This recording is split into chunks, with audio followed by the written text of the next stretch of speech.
Good morning. My name is Iti Pandey and I am a civil servant from 1996 exam batch. Today we are going to discuss about the environments. Two things which I want to mention as we progress into the class. First, I will tell you briefly about myself towards the end of the class because that's not really important. The more important part is that I will be taking all your questions, all your queries towards the end.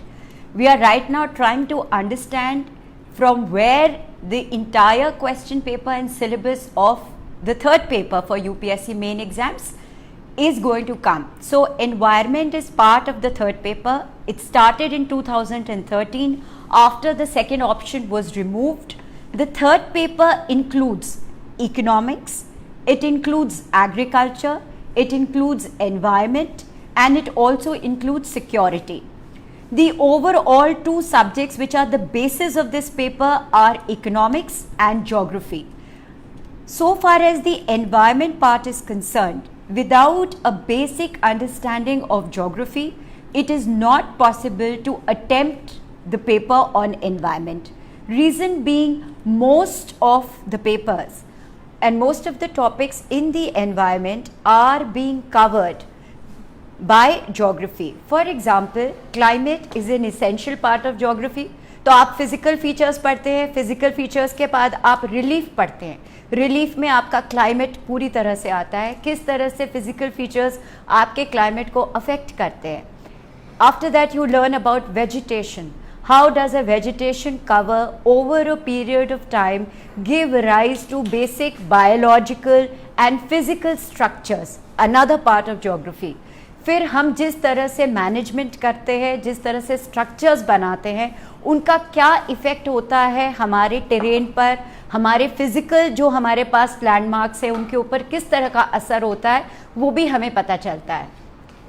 So before we go into the details of the syllabus, let me first tell you that you should have a basic understanding of geography. तो अगर आप भारत की बात करेंगे, जो कि ज़्यादा करके इस पेपर में भारत से इसके संदर्भ में बात की जाती है, तो आपको भारत के फिजिकल फीचर्स और पॉलिटिकल मैप दोनों का आइडिया होना चाहिए.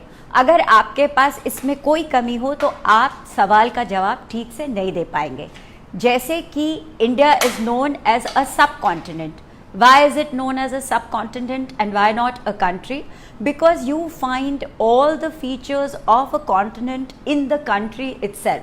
तो आपके पास coastal areas हैं, कई countries सिर्फ coastal areas से determine होती है. जैसे आपकी Mediterranean type of climate है, तो आप देखते हैं there are countries like Italy, there are countries like France, which have only a Mediterranean type of climate being determined by the sea. But India के पास बहुत broad coastal areas हैं, both in the west part of the country as well as in the south part of the country, जो कि आपको आप कहते हैं कि कोंकण रीजन है आपका, जिस तरह से महाराष्ट्र के बॉर्डर पर, और फिर आपके पास केरला का कोरोमंडल कोस्ट है. दोनों के एनवायरमेंट्स, दोनों का वेदर और क्लाइमेट इसी तरह से डिटर्मिन होता है, जिस तरह से कि आपके पास एक तरफ अरेबियन सी है और एक तरफ बे ऑफ बंगाल है. फिर एक हमारे ओवर राइडिंग फीचर्स हैं which is the Himalayas. Himalayas जो हैं आपके मोस्ट इम्पॉर्टेंट फिजिकल फीचर हैं इस कंट्री के, बिकॉज विदाउट इट्स प्रेजेंस जो मॉनसून डिटर्मिन करते हैं इंडिया के क्लाइमेट को, और by and large monsoon type of climate कहा जाता है इंडिया के क्लाइमेट को, वो अगर हिमालयस प्रेजेंट नहीं होते तो ये मॉनसून्स हमें ओवरराइड करके दूसरी कंट्रीज़ में चले जाते, like which is China. But because of the presence of these mountains the monsoon winds are forced to shed the moisture in the country, giving rise to the great Indian bowl, जिसको हम the northern plains कहते हैं. We have a number of rivers which are rising out of the Himalayas, which again form a tapestry which fertiles the land of the country. तो अगर आपके पास basic geographical understanding है कि north में हिमालयाज है हमारे पास, वेस्ट में हमारे पास अरेबियन सी है, ईस्ट में बे ऑफ बंगाल है, तो एक बेसिक अंडरस्टैंडिंग से आप ये एनवायरनमेंट का क्वेश्चन पेपर आंसर कर सकते हैं. Coming to the details on today, that is today is the 25th of July। अगर आप आज का हिंदू एडिटोरियल निकालेंगे और उसको देखेंगे तो आप देखेंगे कि फर्स्ट पेज पर, और क्योंकि ये सिलेबस से डायरेक्टली रिलेटेड है इस वजह से इसको बताना जरूरी है। आप फर्स्ट पेज पे देखेंगे that 60 people have lost their lives due to a landslide। Now, why has this landslide taken place? This landslide is taking place because of the first topic of discussion today, which is going to be climate change। आपके environment के paper में climate change, its causes, its effects, all of it is very very important। Now, why does it become so important? क्योंकि जब भी आप पर्यावरण environment की बात करेंगे उसमें आप climate के details absolutely include करेंगे। The questions which are coming in this paper, before I attack the syllabus, the pattern of questions which are coming in this paper, और आप 2013 से 2020 तक के सारे क्वेश्चन पेपर देख सकते हैं। It's a very small portion, मोटा मोटा अबाउट 60 to 65 मार्क्स का ये पोर्शन है आपके 250 मार्क्स में से, जो आपका थर्ड पेपर है उसमें आप हर समय देखेंगे कि जो करंट में चल रहा है वो इस पेपर में रिफ्लेक्ट होता है। Of course, there are two very important topics, environment impact assessment एक टॉपिक है और एक है disaster management assessment। ये दोनों चीज़ें irrespective of current affairs भी आती है। तो coming back to the paper Hindu Today, उसमें पहले पन्ने पे लिखा है कि 60 people lose their lives because of a landslide। अगर आप अंदर की तरफ जाएंगे तो आपको एक एडिटोरियल मिलेगा जिसमें लिखा है कि now jurisprudence is being taken up for establishing the right of nature। इसमें justice Ranjit Singh and others versus the constitution versus the union government of India का एक केस साइट किया गया है जिसमें कि the Indian bustard which is an endangered species, which brings us to the second topic of today, जो biodiversity है। उस बायोडाइवर्सिटी को कंजर्व करने के लिए there are only 200 the species of this bird which is left in the Indian subcontinent, और ये native है इंडिया का।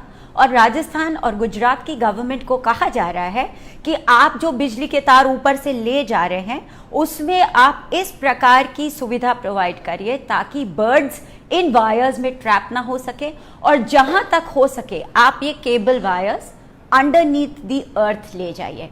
तो ये आपके सेकेंड टॉपिक को कवर करता है विच इज योर बायोडाइवर्सिटी।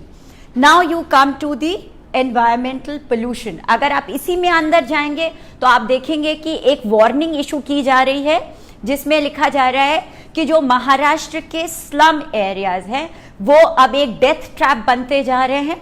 क्यों डेथ ट्रैप बनते जा रहे हैं? Because of the lack of urban planning। Environmental pollution and urban planning is again closely related, which brings us to the concept of smart cities in India। This is a very raging concept, particularly in the context of flash floods and cloud bursts that you are seeing in and around you। और ये episodes बहुत सारे हुए, तो अगर हम ये कह दें कि ये टॉपिक और ये टॉपिक रिलेटेड नहीं है तो ये इनकरेक्ट होगा, because environment is a whole. अब environment word comes from the term environ. Environ is a French word. इसका मतलब क्या होता है? इसका मतलब कि आपकी जो सराउंडिंग्स हैं उनको आपका एनवायरनमेंट माना जाता है। जैसे अभी आप हम इलाहाबाद विश्वविद्यालय के पेज से आपको पढ़ा रहे हैं, तो आप अगर स्टूडेंट हैं तो इलाहाबाद यूनिवर्सिटी आपकी एनवायरनमेंट हो गई, उसका कैंपस आपका एनवायरनमेंट हो गया, आपकी यूनिवर्सिटी रोड आपका एनवायरनमेंट हो गया एज अ स्टूडेंट। आपके जितने हॉस्टल्स हैं, वेदर इट्स एएनजा और Hindu hostel, irrespective of the women's faculty, ये सब आपके एनवायरनमेंट का एक हिस्सा हुए। तो ये एनवायरनमेंट आपके बिहेवियर को डिटर्मिन करता है और आपका बिहेवियर भी एनवायरनमेंट को डिटर्मिन करता है। तो आप लोग दोनों एक सिम्बियोटिक रिलेशनशिप में है। ये सिम्बियोटिक रिलेशनशिप आप बायोडाइवर्सिटी में देखते हैं। क्लाइमेट बेसिकली आपके रेनफॉल के पैटर्न को, आपके टेम्परेचर के पैटर्न को के बारे में आपसे सवाल पूछेगा। So you have heard the concept of global warming, you have heard the concept of greenhouse gases। This brings us to the concept of climate change। तो हम कह रहे हैं कि हमारा जो पर्यावरण का टेम्परेचर है वो दिन प्रतिदिन या अपने millennium as centuries change is increasing by 1.5 to 2 degrees centigrade. और जब हम आपसे क्लाउड बर्स्ट की बात करेंगे तो हम आपको बताएंगे कि ये जो क्लाउड बर्स्ट से और ये जो पैटर्न ऑफ रेनफॉल हो रहा है, इससे हमारा जो सरफेस टेम्परेचर वो किस प्रकार से एक दूसरे को प्रभावित कर रहा है, वो इस बात को डिटरमिन करेगा। इस वजह से we will first take the topic of climate change, go into the series of what all which is there, and then go to the concept of biodiversity. So climate change will include rising temperatures, greenhouse gases. I have taken pollution separately, but pollution is also, although pollution is man-made, but it will come as a part of climate change. कभी कभी आपसे पूछ लिया जाता है कि यहाँ पे के पर्यावरण में आप बदलाव क्यों देखेंगे? तो बदलाव किसी भी फैक्ट्री के ऑनसेट से, because of a mining project, because of dredging, because of a glacier movement, किसी वजह से पोल्यूशन के कारण कहीं का पर्यावरण बदल रहा है, तो वहाँ पे climate change and pollution will interact with each other. You come to the concept of biodiversity. Biodiversity का मतलब क्या है कि कितने प्रकार के स्पीशीज आपके 1 स्क्वायर मीटर एरिया में आपको मिलते हैं, और इस बायोडाइवर्सिटी का it includes plants, animals, human beings, the population pressure in that area, what is the kind of atmosphere which exists there. So why biodiversity? Because जो हमारा living portion है, जहाँ पर आपका lithosphere which is the earth, जो आपका atmosphere है which is the air, and जो आपका hydrosphere है which is water, ये दोनों जहाँ पे तीन एक साथ मिलते हैं, जहाँ लाइफ पॉसिबल है, उसको बायोस्फीयर कहते हैं। अगर आप एक वेन डायग्राम ड्रॉ करेंगे, जो इंटरसेक्शन का पॉइंट होता है उसको आप बायोस्फीयर कहेंगे। This is the only living area which is available for human habitation. So the biosphere is your most important area for concentration so far as environment is concerned. अब इस biosphere में जब changes आते हैं due to XYZ reasons, due to any external or internal factors, normally the external factors influence the internal factors. So if for example there is a glacial meltdown, so you see the Himalayas are melting very fast. आप Iceland जाइए, Iceland के glaciers बहुत ज़्यादा तेज़ी से melt कर रहे हैं। क्यों? बिकॉज ऑफ राइजिंग टेम्परेचर्स क्यों राइज कर रहे हैं? बिकॉज ऑफ ग्लोबल वार्मिंग क्यों हो रही है? Because of chlorofluorocarbons. Now you see you have set of chlorofluorocarbons कहाँ से आए हैं? Due to human consumption. आप अपनी लाइफ को इजी बनाना चाहते हैं, इसलिए आप एसी यूज करते हैं। You want to feel better, इसलिए आप स्प्रेज यूज करते हैं। जितने भी आप डिओड्रेंट्स यूज करते हैं, जितने भी आपने स्प्रेज यूज किए, all of them are using CFCs. Now CFC is the major pollutant of the ozone layer. The ozone layer is the layer of oxygen which is O3, which prevents us from getting the harmful effects and ultraviolet rays of the sun. बहुत basic सी चीज़ें, 4th class से आप geography की syllabus में इस बात को पढ़ते आ रहे हैं, पर जब आप इसका एप्लीकेशन देखेंगे तब आप एनवायरनमेंट के सवाल का जवाब देते रहेंगे। Now we come to the third part, environmental pollution. इसमें आप एयर पोल्यूशन, वाटर पोल्यूशन, जो आपका प्लास्टिक है उससे जो आपके सॉइल का डिग्रेडेशन हो रहा है, आपका रैपिड प्रेसिपिटेशन से, because of the buildings, the structure, the urban cities जो हम बना रहे हैं, उससे आप कितने ज़्यादा नेचुरल जो वाटर के रिसोर्सेज हैं या जो हमारी नेचुरल लेक्स हैं, सीज़ हैं, उसमें इतना ज़्यादा पोल्यूशन हो रहा है, हमारा सॉइल पोल्यूट हो रहा है because of excessive human activity. तो आप देखते हैं कि वो मस्ट हैव, अभी recently there was a lot of talk of sand dredging in coastal areas. Then we have so many of these hydroelectric projects which are coming up in mountainous regions. जब ये hydroelectric projects हमारे mountainous regions में बनाए जा रहे हैं, तो वहाँ एक excessive type की mining की जा रही है, which is not good for the young mountains. The Himalayas are a fold mountain. आप ये इस बात को जानते होंगे, और ये one of the youngest mountain ranges in the world है। इसमें बहुत सारे चेंजेस आ रहे हैं। So there is faulting, there is folding. Himalayas are a fold mountain.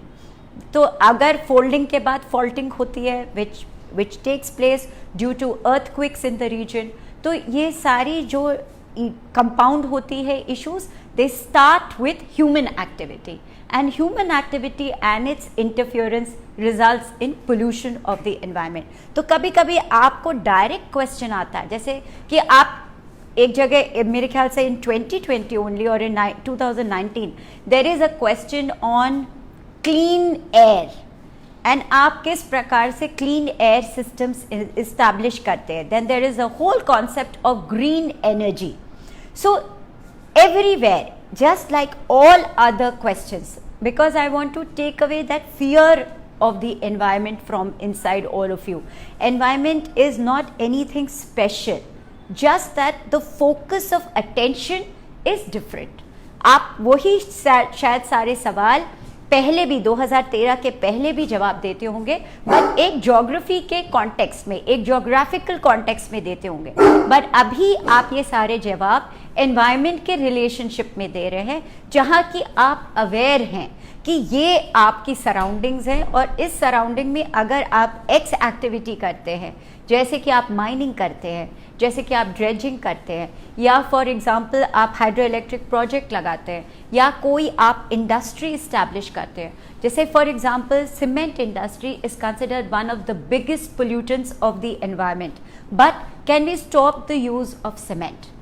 Then it brings us to the concept of conservation.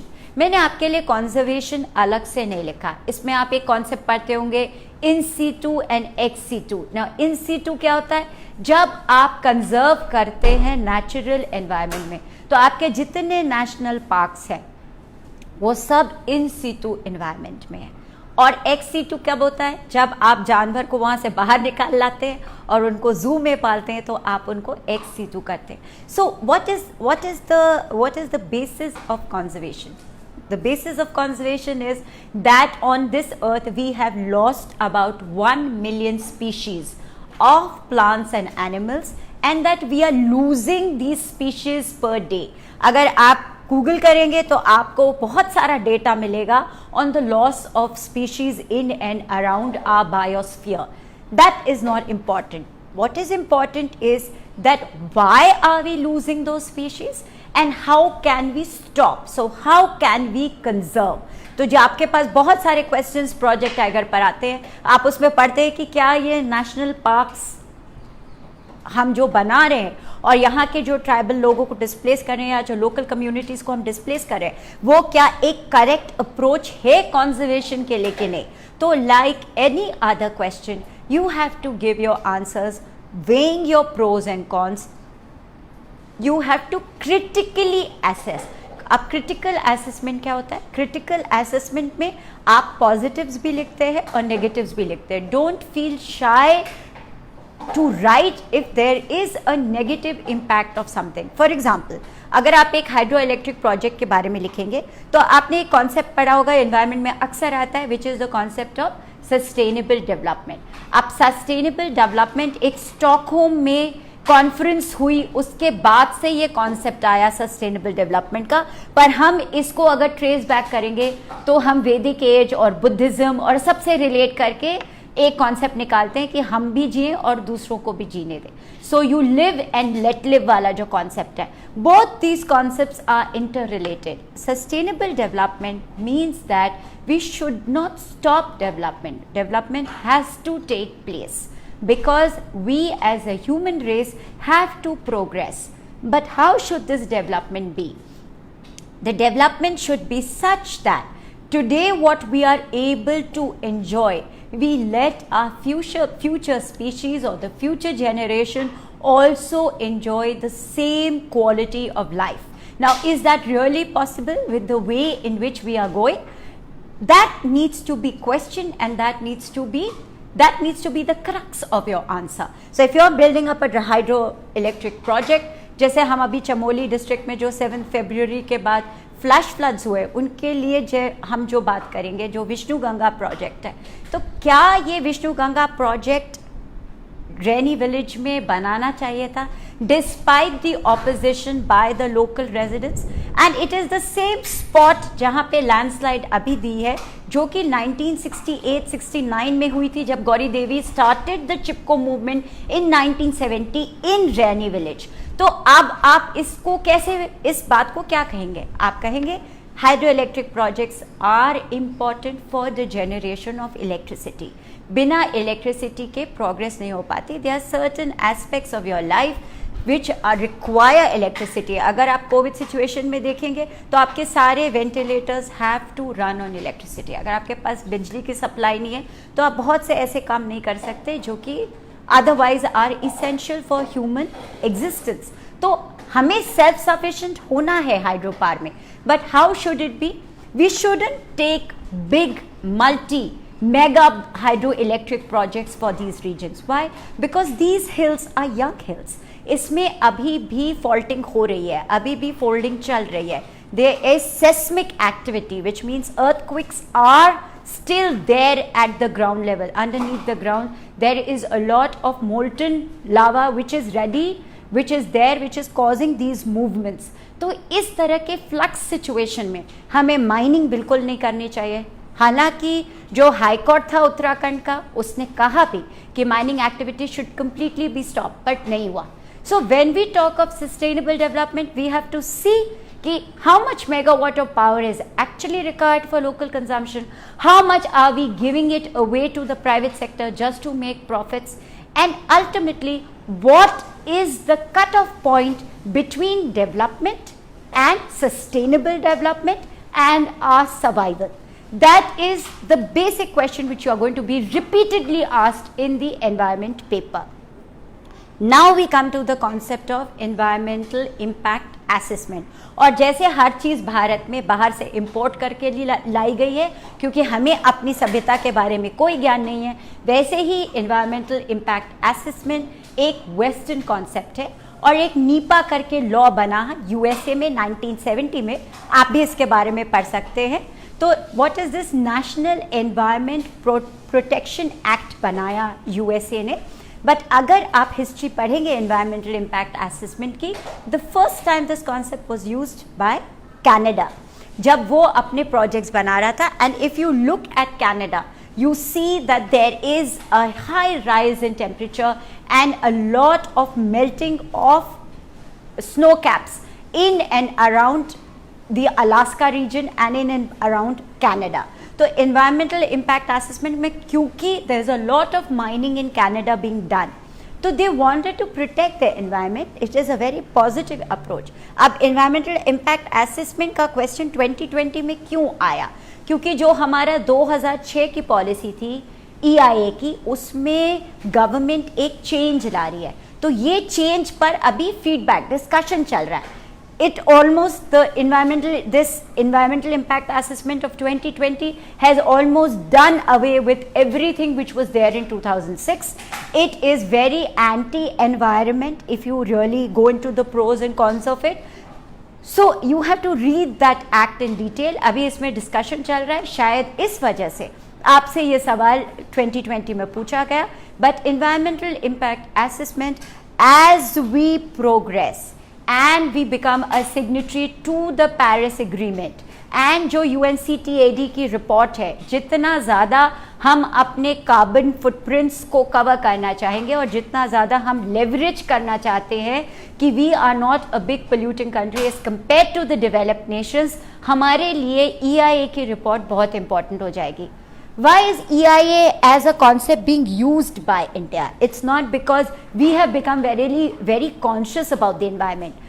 This is just to give you an understanding. अगर आप कोई भी वर्ल्ड बैंक या IMF funding के लिए जाएंगे अपने किसी भी प्रोजेक्ट के लिए, लाइक फॉर एग्जाम्पल आपने देखा है कि मुंबई अर्बन ट्रांसपोर्ट सिस्टम बन रहा है, ऐसे ही नागपुर में ट्रांसपोर्ट सिस्टम बन रहा है, Lucknow, even Gujarat, Surat, Ahmedabad, all these cities, जितनी आपकी मेगा सिटीज़ है उसमें ये अर्बन डेवलपमेंट के प्रोजेक्ट्स आ रहे हैं. Most of them are World Bank funded. When you go with a project report, if you do not have a report on an EIA as a part of your project will not be considered. So these are the guidelines of the funding communities, of the funding bodies of the world which require. It is a UNO mandate to have this kind of a report in your projects, and that is why this becomes very important. Now we come to your disaster management. अगर आज की report पढ़ेंगे, जो पहला वाला आपका concept है, जो मैंने जैसे आपको कहा कि न्यूज़पेपर में आपको क्लाइमेट चेंज भी मिल रहा है, आपको बायोडाइवर्सिटी भी मिल रही है, आपको अर्बन प्लानिंग पोल्यूशन भी मिल रहा है, और आपको डिजास्टर मैनेजमेंट भी मिल रहा है. कैसे मिल रहा है? कहा कि जब लैंडस्लाइड हुई तो विदर्भ रीजन में जो आपकी डिजास्टर मैनेजमेंट रेस्क्यू फोर्सेस हैं, जिसको हम कहते हैं DMFS, ये जो रेस्क्यू फोर्सेस हैं आपकी, ये टाइम पे नहीं पहुंच पाई because of the landslide. So what is disaster management? Why is it such an important concept? So disaster management task force जो आपकी है, या जो डिजास्टर मैनेजमेंट आपका असेसमेंट है, ये इसेंशियल हो जाता है because not only of the forces of nature, like for example floods होते हैं आपके कहीं पर, या जैसे आपके यहाँ सुनामी आई थी, then it is a condition of disaster management. हम कोविड को एक डिज़ास्टर मैनेजमेंट की ये देते हैं, स्टेटस देते हैं. It's a disaster, you have to deal with it. इस सिचुएशन में आप एक इमरजेंसी डिक्लेयर करते हैं. You bring in your paramilitary forces. They are designated forces under disaster management. There is a protocol for disaster management. There are various wings of disaster management. इसकी पूरी एक booklet बनी हुई है, and disaster management as a question will keep on repeating itself. Please keep yourself updated on the latest which comes in it. Disaster management क्या होता है? जैसे for example कहीं पे flash floods आ गए. अब फ्लैश फ्लड्स आने के बाद to save life and property आप डिप्लॉय करते हैं, एक कंट्रोल रूम सेटअप करते हैं, और इसमें एक कॉन्सेप्ट है golden hour. Golden hour is that 1 hour after the declaration of a disaster in which you try to save as many lives as possible. कहते हैं कि अगर वो एक्चुअली तो हाफ एन आवर ही होता है, पर इसको 1 hour करके माना जाता है कि अगर आपने 1 घंटे के अंदर जितनी लाइफ सेव कर ली, वो मैक्सिमम लाइफ आपने सेव करी है. उसके बाद उतनी लाइफ सेव करना पॉसिबल नहीं हो पाता. सो it is N emergency response. That is why disaster management becomes very important. आजकल एक्सीजेंसीज बहुत सारी हो रही हैं, तो कहीं पे लैंडस्लाइड हुई, कहीं पे क्लाउड बर्स्ट हो गया, फ्लैश फ्लड्स हो गए, अर्थक्विक आ गया, सुनामी आ गई, सब जगह disaster management comes into play. अब ये आपसे क्या सवाल पूछा जाएगा कि डिज़ास्टर मैनेजमेंट एजेंसी आपकी कितनी इफेक्टिव है इस कंट्री में, इसके कौन कौन से मेन पार्ट्स हैं, what are the principles which are being followed in disaster management, how will you in a situation of a disaster deal with the exigency or the emergency which emerges at that point of time. So then disaster management becomes very important. I think they have asked you 4-5 questions on this aspect. अब मेरे ख्याल से, मेरे हिसाब से मैंने आपको मोटा मोटा कवर करके बता दिया है कि एनवायरनमेंट में आपको किस प्रकार के सवाल आने वाले हैं, उनका जवाब कैसे बनेगा, और इसमें newspaper reading becomes so very important. और ईच टॉपिक का मीनिंग क्या है? Of course there is no hard and fast rule कि सिर्फ यही आएगा. लाइक फॉर एग्जांपल मैंने आपसे कहा कि 3rd पेपर में इकोनॉमिक्स है, एग्रीकल्चर है, एनवायरनमेंट है, सिक्योरिटी है. अब आपको एग्रीकल्चर से रिलेटेड भी एनवायरनमेंट के एस्पेक्ट्स पूछे जा सकते हैं. लाइक फॉर एग्जाम्पल आपसे पूछा जाएगा कि क्या कोस्टल रीजन में फार्मिंग होनी चाहिए, क्या वहाँ पे if what kind of farming is being done in coastal regions, that can be a question on agriculture. They will ask you, has this resulted in any environmental impact on the coastal region? अब आपका क्या जवाब होगा कि आपके coastal region में बहुत तरह के आप एग्रीकल्चर का आप बहुत सारा कल्टिवेशन करते हैं. लाइक फॉर एग्जांपल आपकी कैशू नट की पूरी फार्मिंग, आपकी कोकोनट की पूरी फार्मिंग, आपके पाम ट्रीज जो होते हैं, पाम ऑयल आप लगाते हैं. यहाँ पे बहुत तरह के आप एग्रीकल्चर वेरिड फॉर्म में कैरी आउट करते हैं. इसका रेपरकशन क्या है, एनवायरमेंटल हैजर्ड क्या है, आपने मैनग्रोव्स को पूरी तरह से शिफ्ट कर दिया, मतलब mangroves are on the verge of extinction. Now why are mangroves important? Mangroves are important because their roots breathe through the water. तो जो वाटर बॉडीज है उसके ऑक्सीजन जो सप्लाई है वो इन हाइड्रोग्राफिक प्लांट्स के से आती है. तो mangroves not only hold the soil together, they prevent the salinity of water. A saline water where the salt content becomes very high, it becomes very difficult for human consumption. उससे बहुत सारी diseases भी होती हैं. तो अगर आपको एक सवाल एग्रीकल्चर पे आया और दूसरा एनवायरनमेंट पे आया तो आपको दोनों को जोड़ करके जवाब देने को आना चाहिए. इस वजह से both are part of the third chapter. तो if I am saying that this is the syllabus, I do not mean only this, it can include more. जैसे आपका जल शक्ति मिशन है, जल शक्ति मिशन पे गवर्नमेंट ऑफ इंडिया ने कितने पैसे खर्च किए? Economics, it's a question of economics. जल शक्ति मिशन आपको कहाँ कहाँ पर जरूरी हो रहा है, ये कौन सी गवर्नमेंट की स्कीम है जिसके अंदर जल शक्ति मिशन लिया जा रहा है? So you have the Mahatma Gandhi national rural employment guarantee act, जिसके अंदर ये सारी स्कीम्स जल शक्ति मिशन की ली गई हैं और उसका अब क्या रिजल्ट हो रहा है एनवायरनमेंट पर.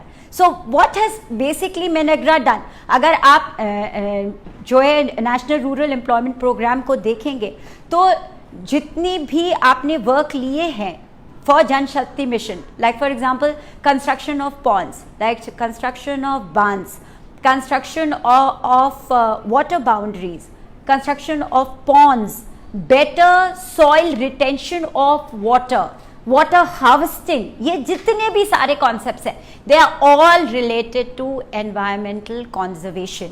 तो आपके पास मोटा मोटा एक environment है जिसकी understanding आपको geography से मिल रही है, एक उसका destruction है जो completely man made है और एक उसका conservation है. destruction के बाद conservation आता है जिस phase में आप अभी हैं, और इस conservation के बगैर आप एक भी सवाल का जवाब नहीं दे सकते. तो आपको सारी स्कीम्स गवर्नमेंट ऑफ इंडिया की आनी चाहिए, उसके pros and cons. When I say pros and cons, for example Jal Shakti mission अगर आप देखिए तो इसका गवर्नमेंट ऑफ इंडिया ने डैशबोर्ड बनाया. क्यों डैशबोर्ड बनाया? Because it wanted to see that by 2024 हर घर में एक नल, I think that's the slogan which the prime minister of the country had given, कि हर घर में एक नल होना चाहिए. अब नल अगर है तो पानी भी आना चाहिए. तो पानी लाने के लिए आपको कौन कौन से वर्क एंटेल करने हैं, वो किस में आ रहे हैं? वो आपके Mahatma Gandhi national rural employment guarantee program में आ रहे हैं. So all these combined together are giving you your answer.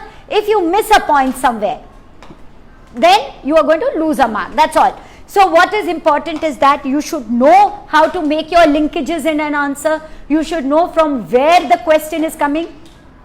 If there are factors, what are the factors that are giving rise to, for example, to global warming? तो factors आपके एक तरफ आ गए कि 1 2 3 4 5 इस वजह से आपकी global warming हो रही है. अब गवर्नमेंट की क्या स्कीम है इसको लेकर के, वो आपकी 1 2 3 आ जानी चाहिए, एंड इसका क्या रिजल्ट है. This is how logically you will be answering the questions which come in this paper. Having said that, now let us move to the topic of today. I will be taking all your questions in the end, so don't worry, I'm not going to go anywhere. I'll try to keep this short because I'm right now trying to understand कि आपके पास कितनी समझ है इस paper की. Once that happens, then we can progress further. So that's a very small topic, but as we go into the details of it, you will understand that I will be going from one area to another, which might not be a part of cloudburst, might not be a part of flash flood, but it will be related to your environment. So now first and foremost, we will go to this diagram. ये बहुत बच्चों जैसा diagram आपके लिए बनाया है. I'm not very well versed with this board, तो थोड़ी सी मुझे दिक्कत आएगी इसमें आपको बताने के लिए. अब आप ये डिजास्टर मैनेजमेंट वाला पार्ट भूल जाइए. अब you come to the map of India. This is basically a physical contour कि यहाँ के पास अरेबियन सी है, यहाँ के पास बे ऑफ बंगाल है, ये आपका इंडियन ओशन है और ये हिमालयस है. Why is it important? क्योंकि इसके बगैर आपको मॉनसून रेन मिलेगी ही नहीं. अगर आपके पास ये हिमालयस नहीं है, ये दोनों आपके पास टोपोग्राफी नहीं है और यहाँ पे ऑफ कोर्स गैरो खासी जंतिया हिल्स है जो कि is responsible for the entire rainfall in the north east region. Now what has happened as a result of, just to give you a brief idea of the geography before we come to cloudburst. Basic क्या होता है, rainfall होती है. अब rainfall कैसे होती है? Rainfall is water vapour rising up, getting cool, forming droplets of water and then condensation. So first there is evaporation, then there is formation of clouds, there is a saturation and then condensation. ये basically rainfall होती है. अगर आप geography की किताब खोल के देखेंगे तो उसमें आपको बताया जाएगा दैट दे आर मोटा मोटा 3 kinds of rainfall. One which is called your relief rainfall, जिसको आप ऑरोग्राफिक रेनफॉल भी कहते हैं, और जिसके बारे में कि क्लाउड बर्स्ट में हम आपको स्पेशली बताएंगे. तो एक आपकी रिलीफ रेनफॉल होती है when a body of air, hot air which is saturated with water is forced to rise up a mountain range. Then there is condensation on the mountain slopes and as a result of it there is rainfall. अब जिस तरफ बारिश होती है वो तो आपका rainfall area हो गया, और जो on the other side of the mountain range है उसको आप रेन शैडो एरिया कहते हैं. This I am taking you in detail because जब आप cloud burst की बात करेंगे तो the same phenomena is going to be repeated. The second which type of rainfall is your convectional rainfall, जिसको हम 4 o'clock rain भी कहते हैं. ये कहाँ होती है? It is happens in and around the equatorial region. और ये क्यों होती है? Because since morning temperatures rise. आप equatorial region में देखेंगे तो जो आपका diurnal range of temperature है, जो आपका डे और नाइट का टेम्परेचर है उसमें ग्रेट वेरिएशन होता है. बिकॉज इन द मॉर्निंग आपके टेम्परेचर्स राइज करते हैं तो हॉट एयर राइज करती है, and by 4 o'clock this hot air gets saturated enough to fall down as rain. So there is rain every day in the equatorial region. There are no summer and winter months there. It is hot and humid throughout the year. तो ये convectional rainfall होती है. Why convectional? Because ये convection current setup होती हैं जो continuously rise करती हैं और फिर they get saturated and fall as rain. The third type of rainfall is your cyclonic rain, which occurs due to low depression areas over sea bodies and over the oceans. Like for example, आप बहुत सारे cyclones अभी देख रहे हैं, like over the Bay of Bengal and the Arabian Sea. Now, why I have given you this background is because cloud bursts are being related to the cyclones which are emerging over the Arabian Sea. If you look over a period of time, there has been a 52% increase in the number of cyclones over the Arabian Sea as compared to the Bay of Bengal. और जो मैं data ले रही हूँ, this is for the last 20 years. इसका reason क्या है कि अरेबियन सी के ऊपर डिस्टर्बेंसेस बढ़ रहे हैं ड्यू टू ग्लोबल वार्मिंग. आपका जो वाटर का टेम्परेचर है वो ऑलमोस्ट 1.5 डिग्री बढ़ चुका है और इस वजह से हॉट एयर मूवमेंट जल्दी हो रहा है. और ये जब हॉट एयर मूवमेंट हो रहा है तो इसकी वजह से आप लोग दो is part of one of the questions also which has come, which I am just touching lightly. One is called the El Nino and the El Nina. Now El Nino is your dry current. जब El Nino होती है, these are Pacific hot water currents जो equatorial regions में originate होती हैं और इनकी वजह से हमारी जो मॉनसून्स हैं वो डिले हो जाती हैं या they get deflected, they don't happen. There is a period of drought. तो आप एल नीनो से ड्राउट कंडीशंस इंडिया की डिटरमिन करते हैं. अब एल नीना क्या होता है? El Nina is responsible for cold winters in India. These are again they are considered to bring in cold, तो टेम्परेचर्स को रिड्यूस करते हैं. However, due to global warming, what has really happened now is that despite El Nino being there in the year 2020, the winters were not so cold. Again, about 200 districts in India. This is a background and the data which I am sharing with you. I cannot tell you the agencies from which the data is, but these are all data which has been verified by the United Nations report on climate change. तो ये सारे data up to dated हैं, आप इसको authentically कभी भी coat कर सकते हैं। ऐसा कहा जा रहा है कि 200 districts of India have suffered floods and drought together. I'm giving you a background in which you will be able to better appreciate cloudburst and flash floods. It's a very small concept. It will come as a very short note to you. Something related to it will also come, but as a concept it's very essential that you understand what goes into a cloudburst. So I'm saying that 200 districts in India have experienced both drought and floods together. Then these numbers are likely to increase by 2050. ऐसा भी कहा जा रहा है कि अभी at present in 2021 about 7% of the world's population, which is 3.6 billion people, are deprived of water at least once in a month. They face what is called water stress, मतलब drought like situation हो जाती है। 3.6 million लोग ये experience करते हैं। 2050 तक अगर जो पेरिस कन्वेंशन या पेरिस एग्रीमेंट में, आप लोग जाकर प्लीज पेरिस एग्रीमेंट पढ़िएगा और देखिएगा कि वो क्या है। We will take a class on that after we end this class, and you're giving me your feedback. Please also let me know what are the topics of discussion which you like me to cover.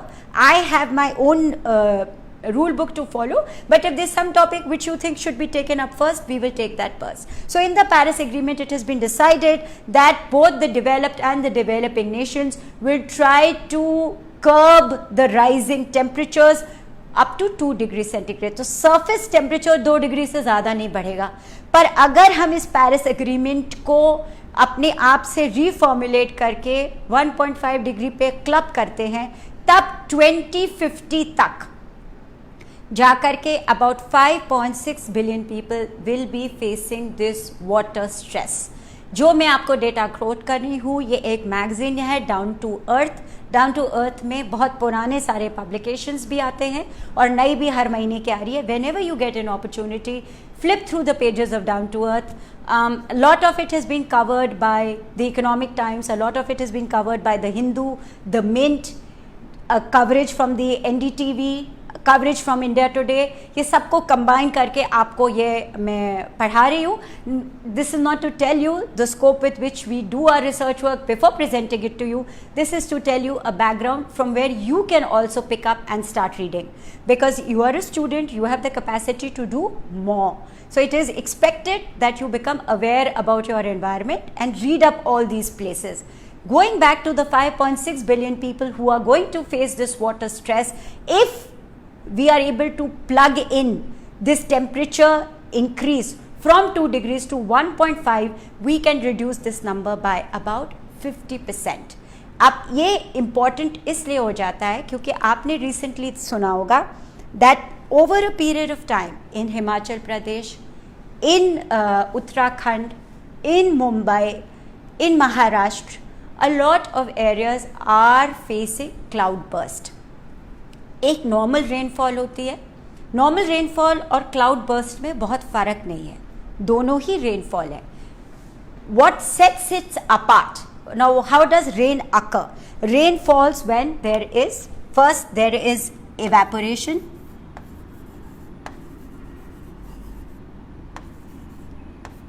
उसके बाद evaporation के बाद आपका आता है saturation,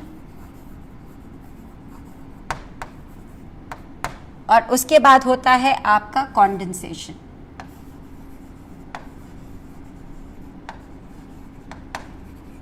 इसको आप water cycle भी कहते हैं. और फिर कंडेंसेशन के बाद जब रेनफॉल हो गई तो वापस से आपका इवेपोरेशन होता है.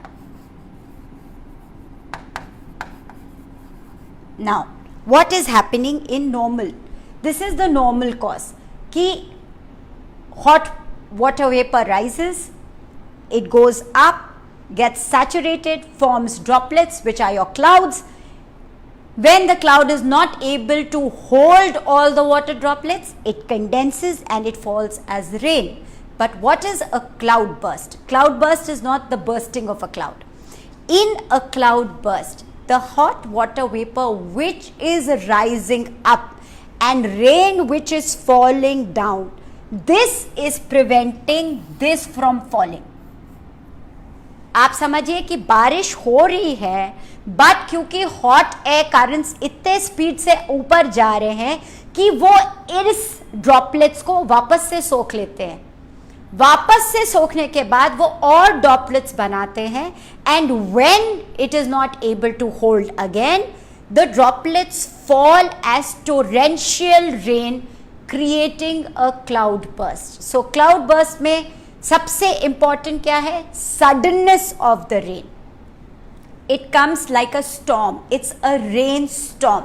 This kind of precipitation is a rainstorm where suddenly there is a downpour of rain. The suddenness is marked by torrential rain. So for example, at an average अगर इंडिया में 172 मिलीमीटर्स की rainfall होती है, तो आप जब cloud burst की बात करेंगे तो 100 millimetre, 100 millimeters of rainfall, or about 4.72 inches or 4.98 inches of rain is going to fall within 1 hour over a small 100 square feet area. So what are the defining features of cloudburst?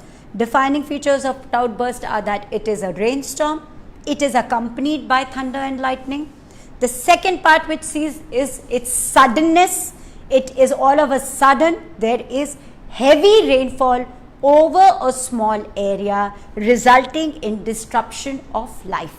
That is a cloudburst. So cloudburst is a kind of a rainfall, but here what is happening is the droplets of rain which were going to fall are pushed up by the air currents back into the clouds to form more water droplets, till again the water droplets collude or combine together, and when the cloud is not able to hold more and there is a level of saturation, there is a sudden condensation, और उस condensation से आपके पास rapid rainfall होती है, heavy torrential rain होती है in a short period of time over a small area. Now cloud bursts are nothing new. It has been happening since 1911 when the earliest one was recorded somewhere in South America. It happens in the USA. It's recently happened in Germany, where you've had a cloud burst and the water basins have overflowed. In India, it is repeatedly happening. तो अभी आपने हिमाचल में देखा, धर्मशाला में cloud burst हुआ, उसके पहले आपने क्लाउड बर्स्ट उत्तराखंड में देखा है, और अभी आपने क्लाउड बर्स्ट महाराष्ट्र में देखा है. तो ये जो क्लाउड बर्स्ट की प्रक्रिया बढ़ती जा रही है is because of global warming, is because of the origination of cyclones over the Arabian sea, जिस वजह से मूवमेंट ऑफ एयर करंट्स, जो एयर करंट्स इंडिया अब एक्सपीरियंस कर रहा है उसमें ज़्यादा मॉइस्चर है, और फिर जब क्लाउड बर्स्ट होता है तो ये काइंड ऑफ रेनफॉल होती है, which is your orographic topography, जहाँ पर यहाँ से, for example, I told you over here, it becomes easier to understand. If you're, because you're looking at Maharashtra right now, I told you in today's paper it's written, Vidarbha normally comes in the rain shadow area. If you look at the orographic rainfall, Vidarbha region comes in the rain shadow area. यहाँ बहुत तेज sugar cane की farming इसीलिए की जाती है क्योंकि पानी कम है, but the soil is very rich. तो आप यहाँ पर बहुत सारे आपके पास मल्टीपर्पज़ प्रोजेक्ट्स हैं जिसके थ्रू आप वाटर हार्वेस्टिंग करते हैं. So in this area, these are your water-laid hot air currents. Because of a lot of cyclone activity here, you see that these air moistures are being carried in excess. They strike your western ghats. ये आपके western ghats हैं, आपकी सहायदरी range है, ये western Ghats को strike करते हैं, ये यहाँ पे रेनफॉल करते हैं, और जैसे जैसे अंदर जाते जाते हैं ये रेनफॉल कम होती जाती है. उसी प्रकार से आपके यहाँ पर जब क्लाउड बर्स्ट होता है तो क्लाउड बर्स्ट डेजर्ट एरिया में होगा, या माउंटेनस रीजन में होगा, या एकदम अर्बन एरिया में होगा, because of the urban type of planning जो हो रही है, जहाँ पे कि अभी रेन वाटर किसी भी प्रकार से आपके हार्डन सरफेस में एब्जॉर्ब नहीं हो पाता. जब उस तरह का क्लाउड बर्स्ट होता है तो आपके फ्लैश फ्लड होते हैं. So again hot air is rising, there is normal rainfall which will be your relief, your orographic rainfall, but that is not happening because of the rising temperatures. ये यहाँ जाके normal rainfall को रोक दे रहा है, रोक के जो आपके ड्रॉपलेट्स है उनको क्लाउड में पुश बैक करता है, और उसके बाद ड्रॉपलेट्स कोल्यूड होकर के जब गिरती हैं तो you have the phenomena of cloud burst. Cloud burst has been increasing in the mountainous region due to human activity. Now, there is a variation in two concepts. One, there is a cloud burst, and one, there is a glacial burst. Glacial bursts are very common in places like Canada. They're very common in Iceland, but they become common in the Himalayan region due to global warming. Now, glaciers in and around your Uttarakhand region have become very, very prominent. अभी आपने 7th February को जो चमोली का पूरा episode हुआ, now how did this happen? There was a glacier in the high mountain ranges, और वो glacier suddenly break off करा. Now when that glacier broke off, it started coming down carrying the debris with it.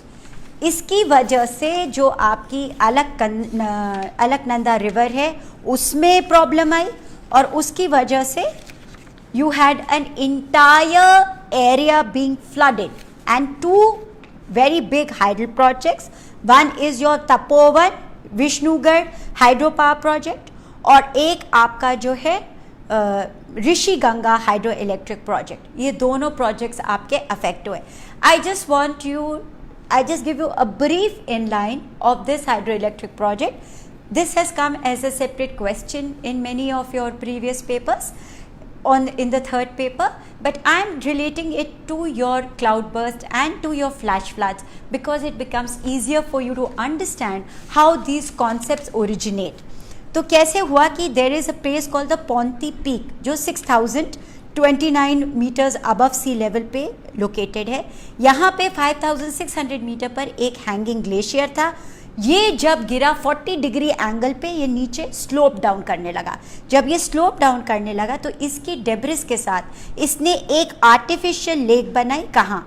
Confluence of the Ranti stream and the Rishi Ganga. यहाँ पे ये ठहर गई. ये lake इससे आर्टिफिशियल लेक बन गई because of the debris which the glacier was carrying. Now it said that there was an avalanche. What is an avalanche? Avalanche is a sudden drop of ice, big chunky pieces of ice or glacier. When it slides down a mountain slope, it's said to create an avalanche. Avalanche again is occurring rapidly now because of global warming.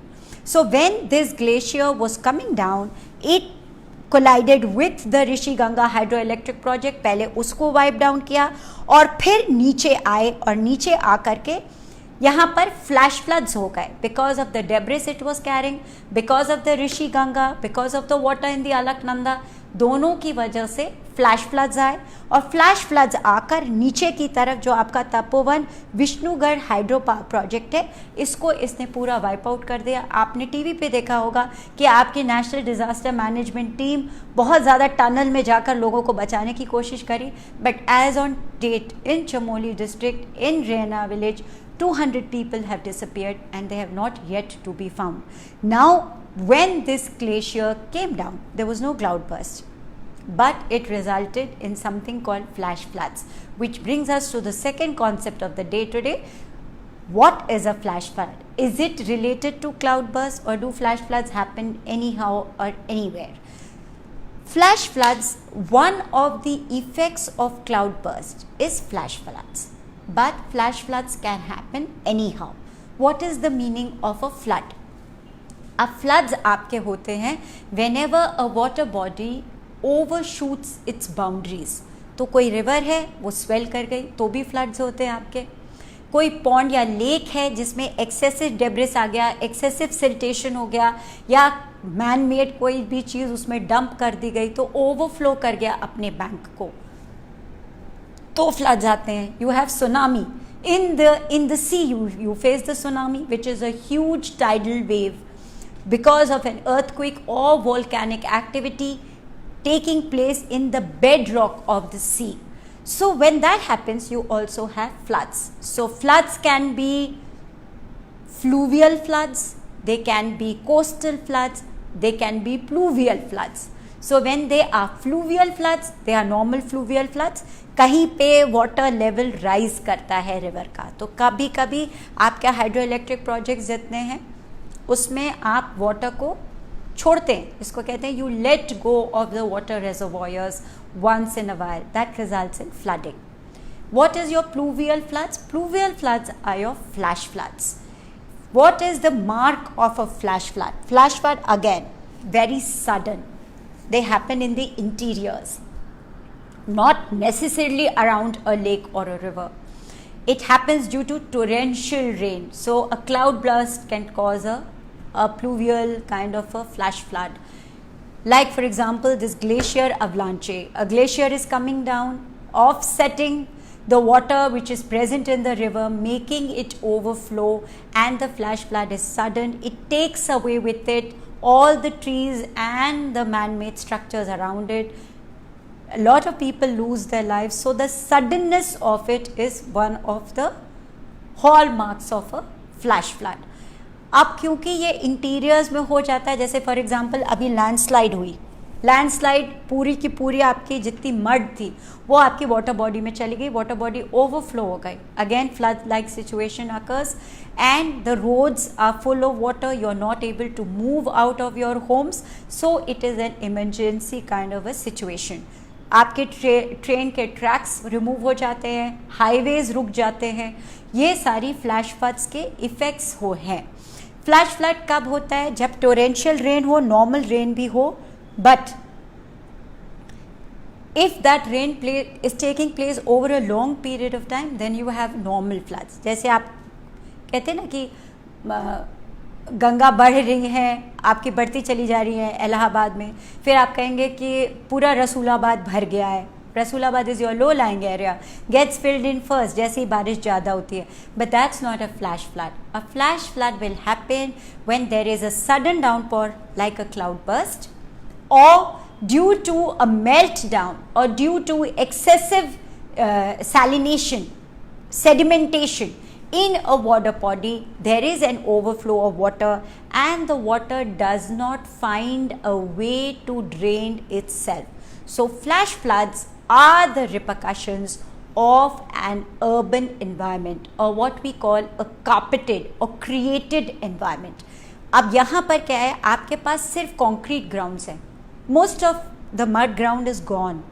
You do not have fields which are able to soak in the water because of the excessive use of fertilizers. You have offset the cycle.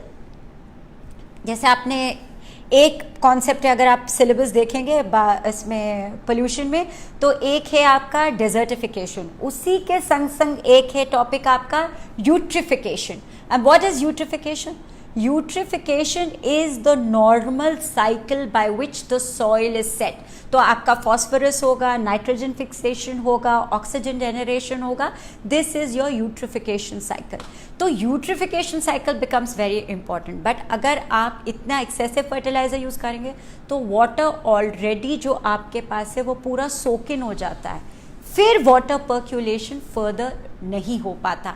इसकी वजह से आपकी drought like situation अकर करती है, water stress होता है, इस वजह से आपका ड्राउट बढ़ता है और एक तरफ आपके पास एक्सेसिव रेन हो रही है बट स्टिल आप उसको रिटेन नहीं कर पा रहे.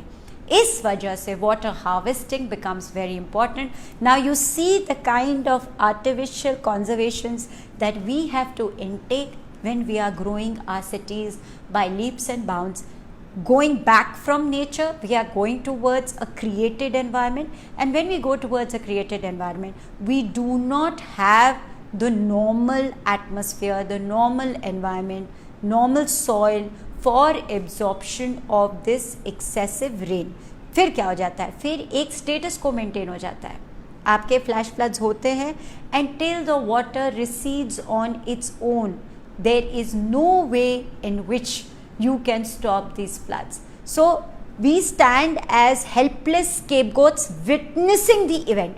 और आप हर साल बारिश के मौसम में ये देख रहे हैं बड़ी सिटीज़ में, whether it's Hyderabad, whether it's Mumbai, whether it's like low-lying places like Pune right now or Kolhapur right now, ये सारी एरियाज़ में लैंडलॉक का सिचुएशन है, ड्रेनेज सिस्टम बहुत पुअर है और कोई एफर्ट प्लानिंग में नहीं जा रहा जिससे ये एक्सेस वाटर यूटिलाइज किया जाए।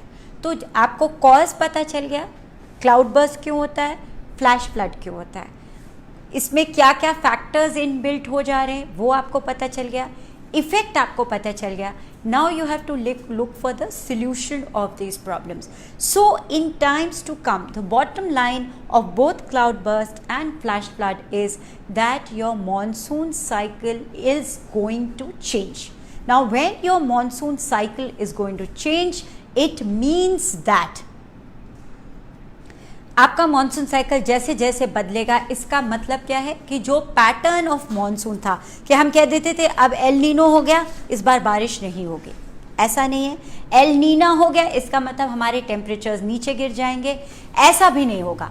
What is really going to happen is that because of the cyclonic activity, because of global warming, you are going to have warm, hot air currents, moisture laden, being diverted towards the Indian subcontinent.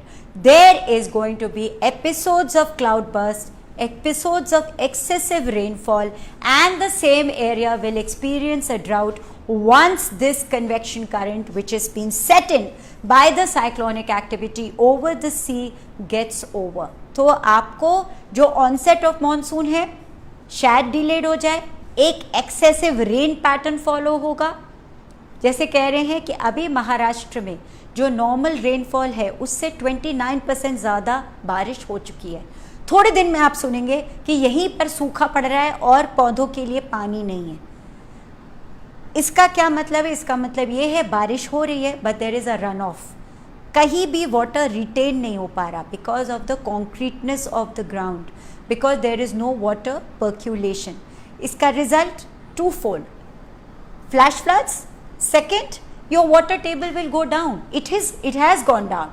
It is said by 2050, 100 million people in the cities of Delhi, Chennai, Bangalore and Hyderabad are going to be under water stress because of no water table being present.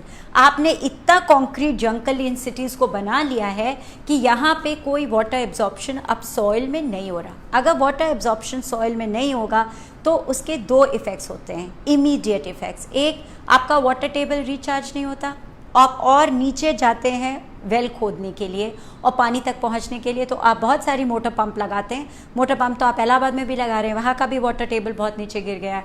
But the other important part is that the floods will happen more frequently because it is, if there is no water in the soil, there will be no vegetation. If there is no vegetation, there will be nothing to hold the water in. Water absorption will get reduced, your vegetation cover will get reduced, there will be excessive soil erosion, your soil will get dry, it will become a drought-like situation and you will need water from other sources to fill in. यहाँ पर आपकी जो water harvesting है, इस cycle को आप break कैसे कर सकते हैं? Now we come to the other part कि how are you going to be able to mitigate this phenomena and put a stop to it. तो ठीक है, क्लाउड बर्स्ट होगा क्योंकि ग्लोबल वार्मिंग हो रही है, बट आप उस पानी को एब्जॉर्ब करने के चैनल्स बनाइए उन्हीं जगहों पर। लाइक फॉर एग्जांपल जो 5 मई को धर्मशाला में क्लाउड बर्स्ट हुआ, it is not the first time that it has happened. Ladakh has witnessed flash floods, Ladakh has witnessed cloud bursts. So you know that these are the areas जहाँ पे drainage is a problem. अगर आपको पता चल गया है कि drainage problem है तो उसको डाइवर्ट करने के लिए आपको एक ड्रेनेज सिस्टम बनाना पड़ेगा। साथ साथ अगर आप एक कॉन्क्रीट जंगल में रहना चाहते हैं which is your city urban development में वाटर हार्वेस्टिंग के साथ you should have structures. Why is it so incorrect to have a pond, to have a bunding system, to have contour management plans in your concrete cities. There's nothing wrong with that. आप यहाँ water harvesting करिए, यहाँ पे water retention के systems बनाइए, यहाँ पे आप नाला बनाइए, जिस प्रकार से कि हम लोग वो पुराने ज़माने में जो प्योरली बनाई जाती थी, जिस तरह से वाटर रिटेन किया जाता था, दो same systems have to be put in place to retain the water. And simultaneously जैसे जैसे आप वाटर हार्वेस्टिंग और ड्रेनेज सिस्टम बनाएंगे, वैसे वैसे आपको अपना वेजिटेशन कवर भी बढ़ाना है. तो फास्ट ग्रोइंग ट्रीज, आप पेड़ काटते हैं सड़क चौड़ी करने के लिए, आप बहुत सारे नेशनल हाईवेज़ बना रहे हैं, आप कह रहे हैं कि इंडिया की मुंबई सिटी को आप दिल्ली से कनेक्ट कर रहे हैं, आप विद इन महाराष्ट्र नागपुर बॉम्बे को कनेक्ट कर रहे हैं. No, if you look at it, it is a redundant system. Already there's a transport system which exists, which is the train system. It's healthy, it's pollution free. All right, you want to have an alternative, very good. But आप उस चक्कर में जितने पेड़ काट रहे हैं, क्या आप उस पेड़ के वीज़ा वेज दूसरे पेड़ लगा रहे हैं? आप फॉरेस्ट कवर को ख़त्म करें. फॉर एग्जांपल इन कान्हा, आप अभी माइनिंग स्टार्ट कर रहे हैं कान्हा में, और उसकी वजह से पूरे वो फॉरेस्ट वहाँ के अफेक्ट हो रहे हैं. आप कान्हा की माइनिंग इतनी ज़रूरी है या आपका पर्यावरण? That is a question they will ask you, because it is one of those big national parks which is your in situ kind of conservation, and they will ask you that is this mining being justified, and then you have to come up with an answer that यहाँ पे mining करने से पर्यावरण पर ये मुसीबत आएगी. तो आपको प्लान ऑफ एक्शन में ऐसा होना चाहिए कि कंजर्वेशन के साथ साथ आप माइनिंग कर सकें. अगर आपको लगता है कि माइनिंग के जो सेट ऑफ है, जो बेनिफिट है, वो आपके कॉस्ट बेनिफिट एनालिसिस में नहीं फिट हो रहा, you can always give an answer that yes mining can be done, but in areas में माइनिंग करने से इस एरिया को छोड़ करके where you can have pockets of mining areas and pockets which are only for conservation purposes, दोनों को आप ईयर मार्क कर दीजिए, सो दैट कि vegetation and people and animals, which brings us to the concept of biodiversity, does not get affected. So we are now looking at something where we are talking of water conservation. अगर आप ये जल Shakti mission को पढ़ेंगे तो आप देखेंगे कि बहुत सारी विलेजेस में a lot of women have come to the forefront for water conservation. जैसे एक मैंने केस स्टडी पढ़ी जिसमें पक्कड़ विलेज है केरला में.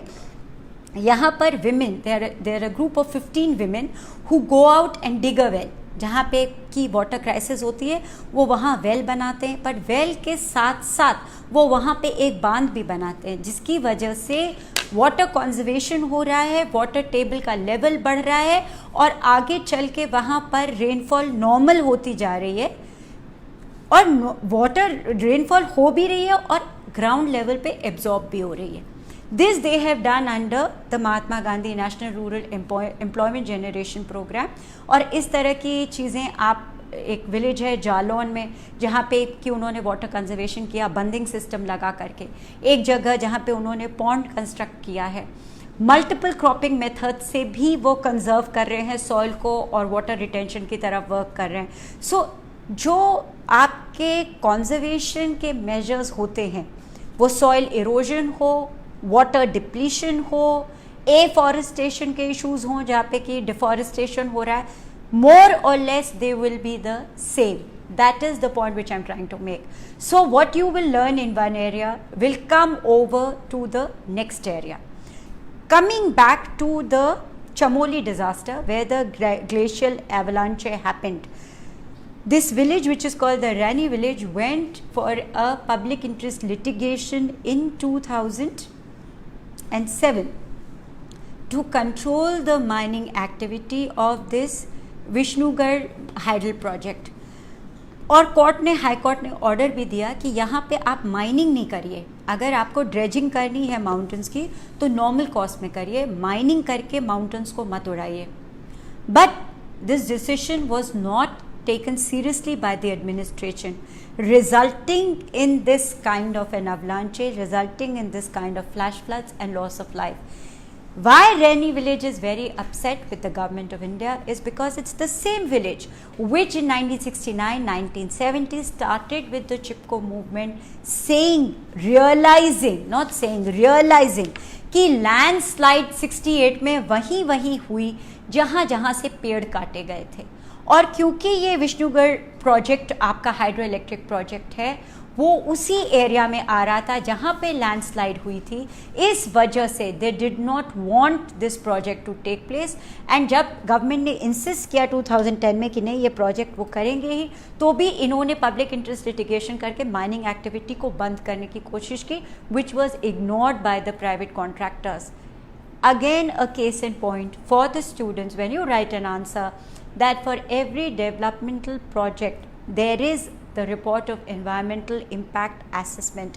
When you have this concept of an environmental impact assessment, all work, all dredging activity, all construction activities should be monitored quote unquote within the parameters of an environmental impact assessment report. तो आपको अपने answer में EIA का concept ज़रूर लाना है जब भी आप किसी भी प्रकार के कॉन्जर्वेशन की बात करेंगे। Now what has happened is in 2019 there has been a series of meetings between the government of Uttarakhand and the union government, and it has been decided that out of the 50 hydroelectric projects which were going to be made in the Uttarakhand region, only 13 or 15 of them will be moved forward. The rest will be put on hold till such time as the government feels that the environment is not going to be adversely affected. So we have to lose lives for the government to take a decision. In the meantime, social groups जो हमारे पंचायती groups हैं, जैसे रैनी village में the Panchayati group was very active for controlling the actions of this Vishnugarh hydroelectric project. They failed because the administration was not with them. So when you talk of your linkages, you will say that a people's movement needs to be backed up by the government of the day, and this in turn will lead to concrete and successful conservation efforts. I bring to a close my topic for today. I will be taking your questions one by one. Ma'am, tree कटने के बाद फिर से tree लगाने से क्या उसके damages पूरे हो जाएंगे? पूरे हो जाएंगे नहीं, but at least it will mitigate the losses, and in the mean time the trees will grow. तो उनके रूट्स आपके सॉइल को कंजर्व करेंगे, वाटर को एब्जॉर्ब करेंगे, वेजिटेशन कवर बढ़ेगा और वाटर टेबल भी बढ़ेगा. So I should tell you something about myself. I am a civil servant from 96 batch, which I told you earlier. I am from the Indian Railway Traffic Services, and I came into the field in 1998. मैं इलाहाबाद विश्वविद्यालय से बहुत दिनों से जुड़ी हुई हूँ. मेरी स्कूलिंग इलाहाबाद की है completely till the age of 24 when I left Allahabad. मैंने सेंट मेरीज़ कॉन्वेंट में पहले पढ़ाई करी है, उसके बाद मैं इलाहाबाद यूनिवर्सिटी में थी. मैंने अपना BA किया है इलाहाबाद से, and I have done my masters in psychology from the department of psychology. और मुझे इस यूनिवर्सिटी ने बहुत कुछ सिखाया है. BA में मेरे सब्जेक्ट्स फ़िलासफ़ी, पॉलिटिकल साइंस था और साइकोलॉजी था, जिसमें मैं फ़िलासफ़ी के लेक्चर्स अटेंड नहीं कर पाती थी बिकॉज बहुत ईव टीजिंग होती थी. हो सकता हो अभी तक आप लोग इस प्रॉब्लम को सॉल्व कर चुके हों.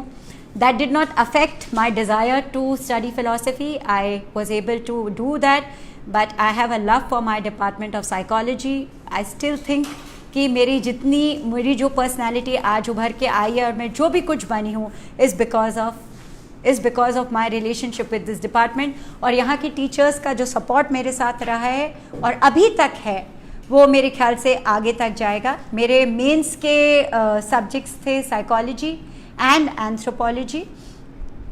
बाय द टाइम शायद आप लोग इस एग्ज़ाम को लेंगे, शायद सेकेंड ऑप्शन भी, क्योंकि इस समय पूरी UPSC की प्रक्रिया के ऊपर एक कमेटी बिठाई गई है और एग्जामिनेशन के पैटर्न को री एग्जामिन किया जा रहा है. तो यहाँ पर शायद आपका सेकेंड ऑप्शन भी चला जाएगा, और अगर सेकेंड ऑप्शन गया तो आपके पास और वैलिड नेचर और क्वेश्चंस आएंगे. और आपको तरीके से पढ़ना पड़ेगा। अगर आप मुझसे पूछिए तो मैंने तो कोई कोचिंग ज्वाइन नहीं करा, कभी ज़रूरत ही नहीं लगी। मेरी साइकोलॉजी की लाइब्रेरी, पॉलिटिकल साइंस में जो मेरे टीचर्स थे उनकी पढ़ाई, वो मेरे लिए सफिशेंट थी पढ़ने के लिए। अगर आपको साइकोलॉजी पर कुछ इनपुट चाहिए, ये आपका मेन सब्जेक्ट बनने वाला है, उसके लिए हम एक अलग से क्लास ले सकते हैं। But first and foremost I want to know कि आप एनवायरनमेंट में कौन से टॉपिक्स पहले कवर करना चाहते हैं। Virendra has been telling me कि I should do biodiversity with you first, which I will do. Biodiversity I will do with you, and of course climate change.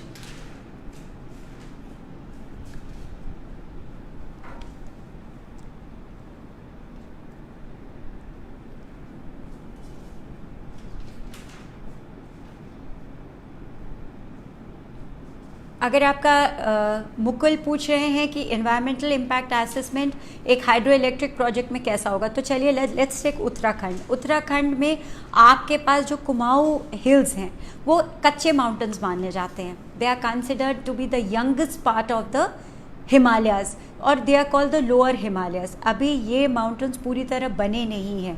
इस वजह से जो एनवायरमेंटल इम्पैक्ट असेसमेंट रिपोर्ट होगी वो यहाँ के ग्लेशियर्स को देखते हुए, यहाँ के माउंटेन रेंज और टेरेन को देखते हुए, क्योंकि यहाँ बहुत ज़्यादा फॉल्टिंग होती है, बहुत ज़्यादा अर्थक्विक एक्टिविटी भी है, ये सब इस रिपोर्ट का पार्ट होगा।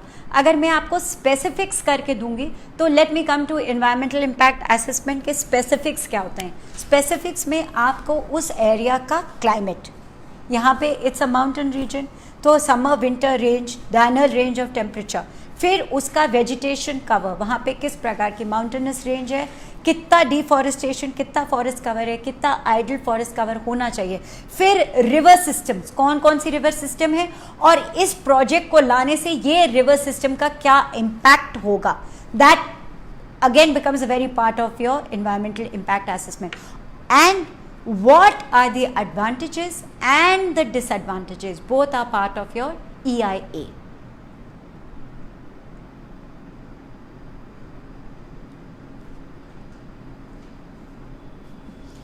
सो somebody saying कि मैंने बहुत सारे टॉपिक्स आपको एक दिन में पढ़ाए। गलत, मैंने बहुत सारे टॉपिक्स आपको पढ़ाए नहीं, मैंने आपको बहुत सारे टॉपिक्स इंट्रोड्यूस करके बताएं। हर topic is a lecture in itself and every word that I have used as an introduction has its own backing. So we will be covering that later. I just try to give you an overview of the topics which is there. Anthropology पर class लीजिए, we will take it at a later date after we have done environment. When we are going to teach you the main subjects in its whole, we will try and do that. अभी already आप general studies के इतने सारे subjects कर रहे हैं कि specific करना थोड़ा मुश्किल होगा। Thank you so much for your time. I will look at all your comments and try to give you a reply to each one of them. Thank you.